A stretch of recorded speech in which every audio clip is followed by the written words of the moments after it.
دوستانو سلامونه او درنښت لرم، صحت ولرئ. هیله کوم دغه ویډیو د مرستې او لاسنیوي په خاطر خپل پر صفحو باندې او په ګروپو کې در سره شیر کړئ ترڅو د سیلاب ځپلو او زلزله ځپلو سره مرسته او لاسنیوي وشي. نن هم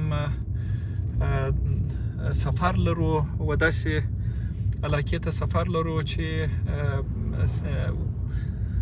سیلابونو یې او طبیعي ورښتونه یې هر څه د ځانه سره وړي دي چې په دغسې تاسو ورته وګورئ دغه رقم واورې دي.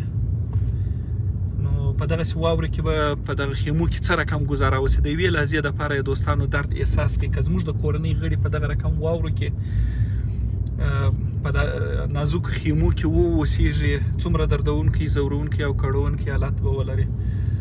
دوستانو لکه په تیر کې چې مو څه رقم د خپلو هیوادوالو سره مرسته او لاسنیوي وکړي او د هغه د ژوند ژغورلو سبب سوه. هیله کومه دوستانو یو ځل بیا داسې یو سرتاسري کمپاین وکړي هر څه چې مو په وسه باندې پوره وي د زلزله ځپلو سیلاب ځپلو بېوزلو کونډو او یتیمانو سره مرسته مه هېروئ. د خپل وس مطابق مرسته ورسره د دوی سره مرسته وکړئ. دې ته مه ګورئ چې ستاسو مرسته لږ ده بلکې دې ته وګورئ چې ستاسو لږ مرسته ته یو بېوزلی او یو سیلاب ځپلی یو زلزله ځپلی یو کونډه خور او یتیم بچی څومره ضرورت لري. راسئ بیا هم د تیر په څیر باندې د دغه بېوزلو هیوادوالو د ژوند ژغورلو سبب سو لاس په لاس کې سره ورکړو او د خپل وس مطابق د دې بېوزلو او مستحقو کسانو سره مرسته او لاسنیوي وکړو. تر اوس چون ژمی دی او تاسو دا واورئ وینئ دوستان دوی تر هر څه ډېر و کمپلو ته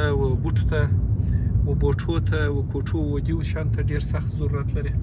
هیله کومه دوستانو د خپل وس مطابق د دغه کورنۍ سره مرسته وکړي او بیا هم یو هیله در څرخه کوم چې ویډیو د مرستې او لاسنیوي په خاطر پر خپلو ګروپو او صفحو کې در سره شیر کړئ ترڅو د دغه بېوزلو او مستحقو کورنۍ سره مرسته وشي او د دوی د ژوند د ژغورلو سبب سو مرسته وکړي. د لوی او مهربان الله جل جلاله رضایت حاصل کړي او د رسول الله صلی الله علیه وسلم سنت را ژوندی کړي او د خپلو هیوادوالو د ژوند ژغورلو سبب شي.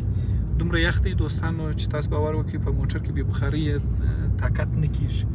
نو یو بېوزله ورور و بېوزله خور به په دغه ژمي کې څه رقم په دغه خیمه کې به څه رقم ګزاره وکړي.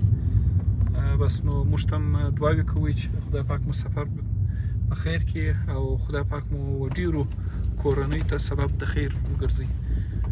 هیله کوم بیا مو ملاتړ او وکړي ترڅو د دغه کورنۍ سره مرسته او لاسنیوي وشي. خدای پاک مو راته وساته با عزت اوسئ.